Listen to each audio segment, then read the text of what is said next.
Buenas tardes a todos. Al inaugurar las sextas jornadas martiriales organizadas por la Fundación Amabam y el Museo de los Claretianos, quiero saludar en primer lugar a su director, Martín Ibarra, a todos los organizadores y ponentes, a los asistentes y o participantes de estas jornadas, que a lo largo de estos días se irán haciendo presentes. Y en primer lugar quiero tomar prestada la voz del flamante cardenal Aquilino Bocos, que ya hace bastantes años, en 1992, de manera profética, evocaba ya el lema de estas jornadas: el canto y el perdón. Decía en la homilía con la que daba gracias a Dios por la vida de estos mártires claretianos que en esta casa han sido atalaya para tantos de nosotros. Decía él: Barbastro, regada con la sangre inocente de su pastor, don Florentino Asensio, de sus sacerdotes, de sus religiosos y de sus fieles seglares, pasará a la historia como lugar donde se escribieron una de las actas más bellas del martirologio de la Iglesia.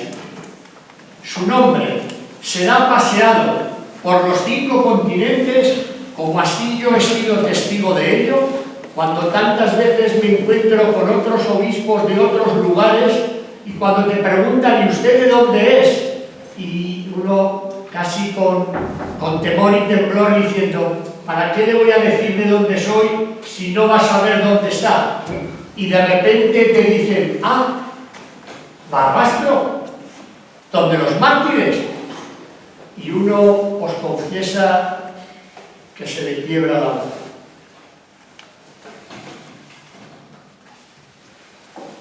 Será paseado el nombre de Barbastro por los 5 continentes, decía Aquilino, como atalaya del espíritu, como yunque de fidelidad y emblema de reciedumbre.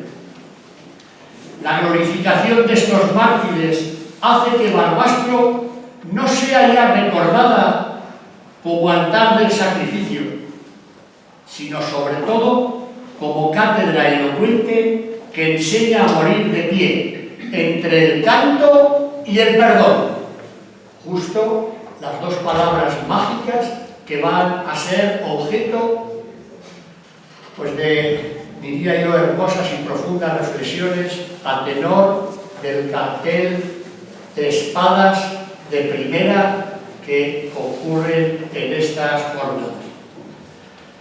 Tomaré también prestada la palabra en esta ocasión precisamente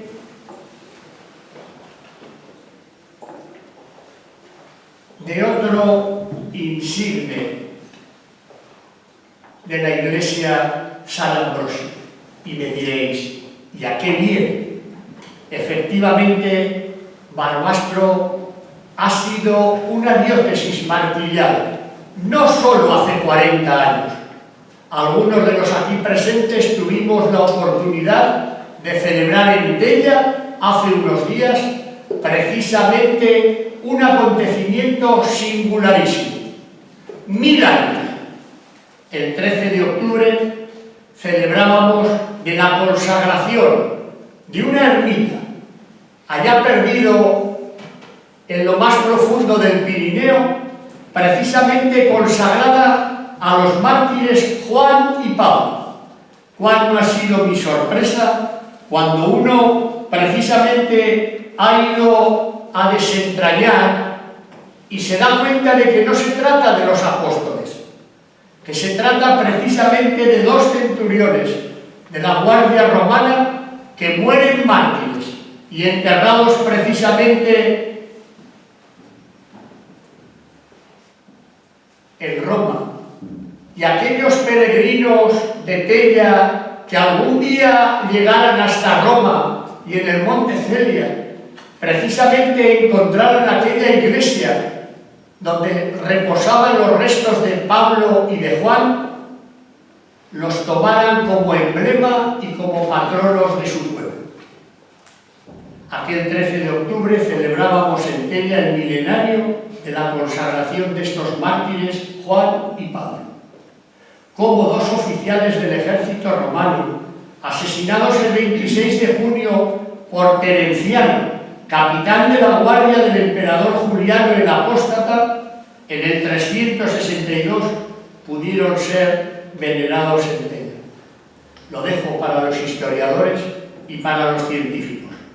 Pero permitidme que tome prestada la palabra en esta ocasión de San Ambrosio, según reza el prefacio que él mismo compuso en honor de estos mártires.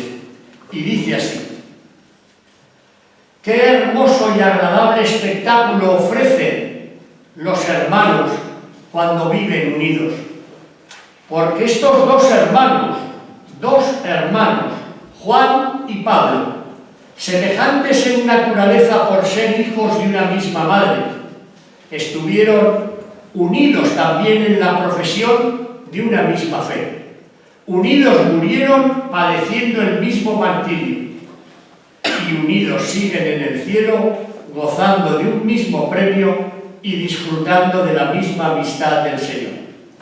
Permitidme que termine ya este saludo y esta bienvenida a todos los presentes con una iniciativa que desde la diócesis de Barbastro-Monzón, conscientes cada vez más de la deuda que tenemos de gratitud para con tantos hermanos nuestros, algunos no de esta tierra, muchos de estos muchachos no eran de Barbastro-Monzón y sin embargo se les conoce como mártires. A mí me gustaría del Alto Aragón, porque mártires también hubo en otros lugares de nuestra diócesis y así hacemos justicia a todos. Me preguntaban los periodistas con buen tino: oiga, ¿y los seglares? ¿Y los sacerdotes? Es una deuda que tenemos pendiente. Deuda que gracias también al trabajo de Martín estamos intentando completar todo, la documentación, para poder cerrar la causa diocesana y poderla presentar. Pero no en vano, nosotros ya, en este precisamente logo que hemos querido con él simbolizar nuestra diócesis, aparece una B y una M. Una M cortada, esa M cortada que es como el palo precisamente del báculo de nuestro obispo florentino. En granate, no por casualidad, como podréis entender, con esa cruz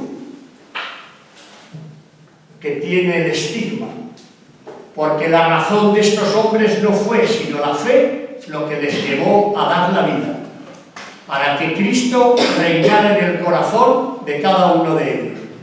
Y una de las iniciativas que queremos impulsar, y por eso yo quiero terminar con este canto que las clarisas de Monzón precisamente han compuesto de manera original, todavía ni siquiera lo hemos sacado a la luz, porque esto es algo que estamos todavía trabajando, y algún otro más, Juan de Pano, Isidro Catella, ya me han ido mandando algunos poemas que simplemente yo os quería decir, todos inciden en el lema de estas jornadas: canto de alegría y de perdón. Fijaos que en el himno de los mártires del siglo XX, en la estrofa primera dice: es semilla de cristianos vuestra sangre martirial, es perdón de los hermanos y esperanza de la paz. Sois racimo bien maduro que el Señor prensó en su cruz. Trigo sois limpio y fecundo, triturado por Jesús. O Juan de Pano, también en otro poema inédito que todavía estamos tratando de que nos sirva para ese concurso que querríamos abrir. Y me alegra que esté Radio María, porque seguramente será el vehículo a través del cual nos gustaría abrir un concurso público para que todos los que de verdad se sientan tocados por esta gracia puedan componer aquel poema que sin duda nos retrate a todos los hijos del Alto Aragón. Fijaos de qué manera tan bonita. Vive inmortal, diócesis santa, que Dios levanta tu palma martirial. Don celestial para el Alto Aragón, tú eres vida y perdón, sangre que nos hermana, Iglesia diocesana de Barbastro Monzón.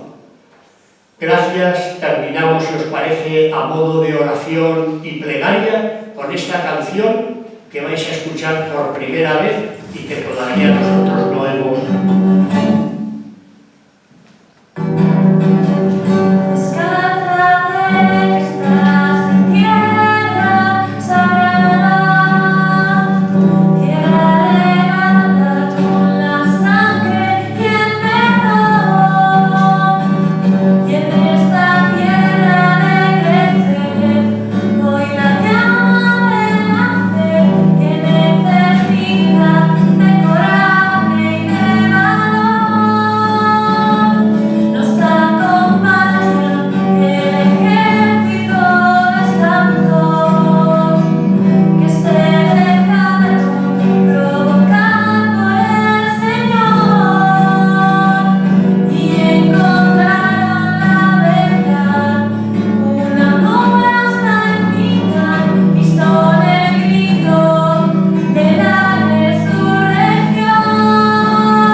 del Alto Aragón. Somos Barbastro Monzón. Muchas gracias.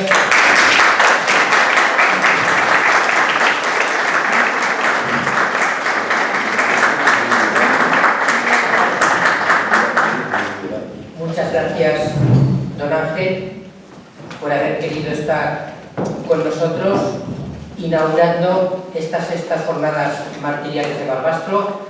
Agradezco también a las autoridades aquí presentes que han venido a esta inauguración, las locales, también las de la provincia claretiana de Santiago y tantos amigos que han venido de diferentes lugares de España. Tenemos hoy la suerte de contar nuevamente con nosotros al padre José Cristo Rey García Paredes, que cuando le he preguntado, dígame algo con lo cual yo pudiera comenzar, me dice, mira, lo más importante es que digas que soy misionero claretiano desde mi juventud. Digo, pero algo más he de contar. Pero es lo más importante, es cierto.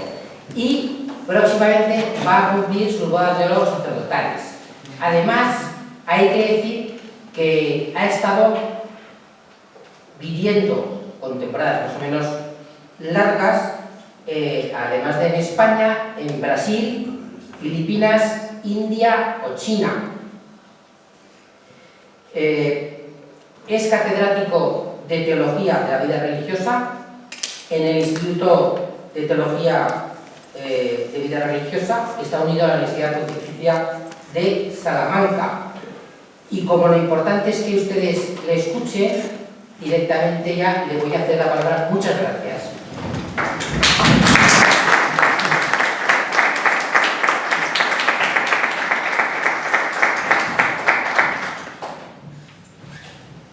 Pues muy buenas tardes, mis queridas hermanas y hermanos, y mi querido señor obispo de esta iglesia. Para mí es un regalo de Dios y también para mi presbiterado y mi misión el poder estar en esta diócesis donde hay tanta semilla de mártir y supongo que habrá una gran cosecha de cara al futuro. Bien, el tema que voy a tratar es el de estas jornadas, el perdón y la alegría de los mártires.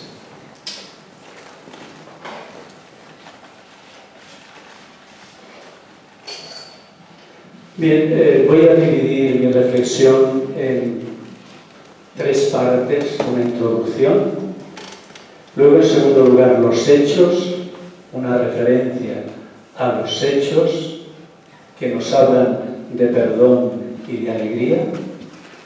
Luego, en segundo lugar, un intento de interpretación. Cómo interpretar los hechos que nos hablan de perdón y de alegría. Y finalmente, pues una breve reflexión sobre las consecuencias que esto puede tener para nosotros.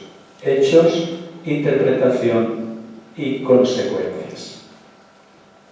Pero comencemos con una introducción.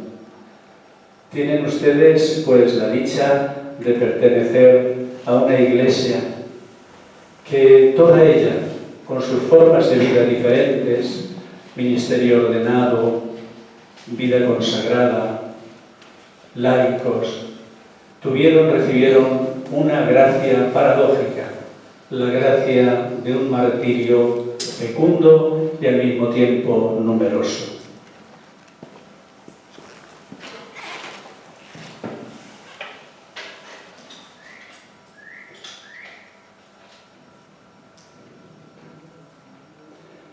Y uno se pregunta, ¿cómo hablar de alegría y de perdón en ese momento tan terrible que es aquel en el cual hay personas que se dejan llevar de la violencia, la crueldad? ¿Y cómo una persona puede ser feliz, sentirse feliz y al mismo tiempo perdonar cuando le están infiriendo algo que resultaría imperdonable? Y cuando uno está sufriendo de esa manera, ¿cómo es posible que unamos felicidad y sufrimiento hasta la muerte? Perdón y crueldad. Porque parece que sería una injusticia perdonar a quien debería penar mucho y largo tiempo, y quizá una cárcel pues muy larga. ¿Será esto masoquismo? Creo que está bien que nos hagamos estas preguntas para recuperar la extrañeza ante las dos palabras que van a guiar nuestra reflexión en estos días. ¿Será justo tachar de masoquismo a quien en la tortura perdona y se alegra? Se trata quizá de un estado místico Un estado que muchos de nosotros quizá no podamos comprender porque no hemos llegado a la mística, pero cuando se está en estado místico parece que el ser humano muestra capacidades, sentimientos, actitudes que nadie podría imaginar. Tenemos aquí la imagen de Jesús tal como está en el Calvario allá en Jerusalén. Y ahí vemos pues a un Jesús que está en su estado último, despidiéndose de la humanidad y además en tanto sufrimiento. Y fue el Jesús que ciertamente, por una parte, perdonó. Luego la otra pregunta es, ¿y Jesús era feliz? ¿Tenía alegría en aquel momento?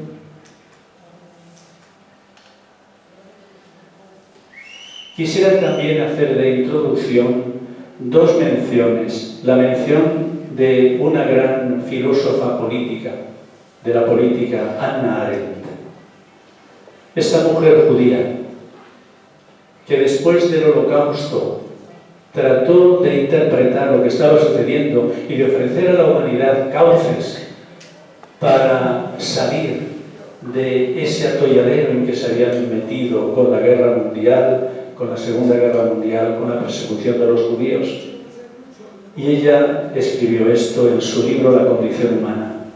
La idea del perdón es una de las aportaciones más importantes que el cristianismo ha hecho al mundo. Y luego habla de Jesús como el iniciador de una nueva forma de pensar y de sentir, el perdón.